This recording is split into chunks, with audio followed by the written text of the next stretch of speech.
అన్న నమస్తే అన్న. నమస్తే అన్న. ఏదన్నా లేడీ అగోరి వీడియోలు పెడుతుంది, నేను చచ్చిపోతాను బెదిరిస్తుంది, అసలు ఎట్లా పోతుంది, ఎటు పోతుంది వ్యవహారం?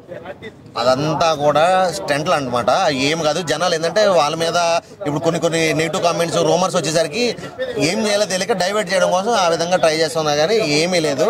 అసలు నిజం విషయం ఏంటంటే, నేను ఈ మొన్న గిఫ్ట్ ఇచ్చాను కదన్న, మీరు చూసే ఉంటాను వీడియో. గిఫ్ట్ ఇచ్చాను కదా, గిఫ్ట్ ఇచ్చినప్పుడు వాళ్ళ ఊర్ల నుంచి ఒక పర్సన్ అయితే నాకు డైరెక్ట్ డిఎం చేశాను నా ఇన్స్టాగ్రామ్కి. నేను మాట్లాడాను, ఫోన్ నెంబర్ ఇచ్చుకుని మాట్లాడితే ఏంది బ్రో అంటే అసలు విషయం ఏందో నాకు అసలు క్లియర్గా చెప్పాడు.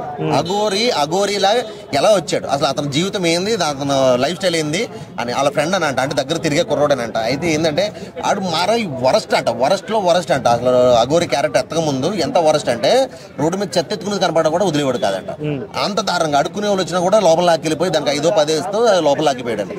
అలాంటి మనిషి అంటాడు, అంత వరస్ట్. అయితే ఆడికి ఏం జరిగిందంటే, ఒక బాగా రిచ్ ఉన్న పర్సన్ అతనికి చిన్న యాక్సిడెంట్ అయ్యి బైక్ మీద వెళ్తున్నప్పుడు కొంచెం కింద నలిగిపోయి అది ఆపరేషన్ చేసి కట్ చేసి తీయాలనిపించింది. అతను ఏంటంటే డబ్బున్నాడు కానీ పెళ్లి కూడా ఉందంట, అతను ఇంకా పెళ్లి కూడా కాలేదు. సో అలాంటిది అప్పుడు ఏంటంటే ఇతనికి ఇట్లా ఊర్లో వస్తాయి కదా, సో పలానా వ్యక్తికి ఇలా ఆపరేషన్ అయ్యింది, కావాలి, ఇలాగ కావాలి, పలానాది గుర్తు కావాలి, మార్చాలి, చేంజ్ చేయాలి, దానికి వాళ్ళు డబ్బులు పెడతాం కానీ సిద్ధంగా ఉన్నారు. 30-40 లక్షలు అయినా కూడా రెడీగా ఉన్నారు. కానీ ఏజ్లో ఉన్న వాళ్ళది అలా కావాలన్నప్పుడు వీడికి ఏంటంటే అప్పటి వరకు ఎన్నో చేశాడు. వీడి డబ్బు మీద ఒకసారి ఆశ పుట్టి, అరే అమ్మ డబ్బులు ఓకే బాగుంది, మనం ఇస్తే ఎలా ఉంటుంది అని చెప్పేసి ఇచ్చి 50 లక్షలు తీసుకున్నాడట. అంటే నాకు అతను చెప్పింది, నాది సొంతది కాదు, ఇది నాకు అతను చెప్పింది. 50 లక్షలు తీసుకున్నాడట.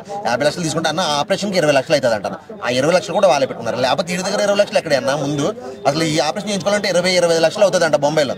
మరి వీడికి డబ్బులు ఎక్కడి నుంచి వాళ్ళే చేపించి వీడికి 50 లక్షలు ఇచ్చారట. 50 లక్షలు తీసుకుని తర్వాత ఏం చేయాలి అని ఇలా కొన్ని చెప్తారు కదా సలహాలు, బాబాలా కావాలి, లేదా ఎలా అవుతే బాగుండిద్ది, డబ్బులు ఇంకా వస్తాయి, ఏదైనా చేసుకోవచ్చు అని. ఆ విధంగా ఇప్పుడు ప్రజెంట్ ఏంటంటే పవన్ కళ్యాణ్ గారు సనాతన ధర్మం గురించి, హిందూయిజం గురించి బాగా ఎక్కువ చెప్పడం. సో మనం ఎందుకు ఇలాంటి అవతారం ఎత్తకూడదు అని చెప్పి వాడు మాస్టర్ మైండ్తో ఆలోచించి, చాలా చిచ్చోరగాడు అంటాను, ఆడైతే మామూలు తెలివైనడు కాదు, ఆలోచించి మాస్టర్ మైండ్తో ఈ గెటప్ ఎత్తాడు. ఈ గెటప్ ఎప్పుడైతే ఎత్తాడో అప్పటి నుంచి వాడి లెవెల్, వాడి రేంజ్ మారిపోయింది. ఎందుకంటే యూట్యూబ్లో వీడియోలు హల్చల్ అవ్వడం, మొత్తం ఎక్కడ చూసినా ఫేమస్ అవ్వడం, సో యూట్యూబ్ నుంచి డబ్బులు రావడం, కొన్ని పూజలు చేస్తానని 5 లక్షలు 10 లక్షలు తీసుకోవడం, అట్లా మొత్తానికి అయితే ₹1 కోటి పైన వెనకేసుకున్నాడు అంటాను.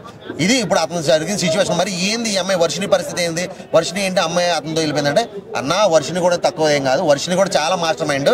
ఎలా అంటే ఇప్పుడు ప్రజెంట్ వాడిని వాడుకుందాం అని చూస్తుంది, వాడి దగ్గర ఆల్రెడీ చాలా వరకు లాక్కున్నది, ఇంకా వాడుకోవాలి అనే ఒక ఉద్దేశంతో వెళ్ళింది. ఏం కాదన్నారు. సరే వర్షిని నెంబర్ ఏమైనా ఉందా నీ దగ్గర, అదే అడిగితే ఉందన్న నీకు పంపిస్తాను మాట్లాడాను అన్నారు. సో నేను ఆమెకి కాల్ చేయడానికి ట్రై చేశాను, కనెక్ట్ అవ్వలేదు. సో ఈ రోజు రేపు ఏదో టైంలో కాల్ చేసి అసలు సిచ్యువేషన్ ఏందో కనుక్కుని ఖచ్చితంగా మీ అందరికి నేను ఈ ఛానల్లో ప్రతి ఒక్కరికి కూడా, ఈ ఛానల్ ఫాలో అవుతున్న ప్రతి ఒక్కరు కూడా ఖచ్చితంగా అప్డేట్ ఇస్తాను నేనైతే. Okay, thank you.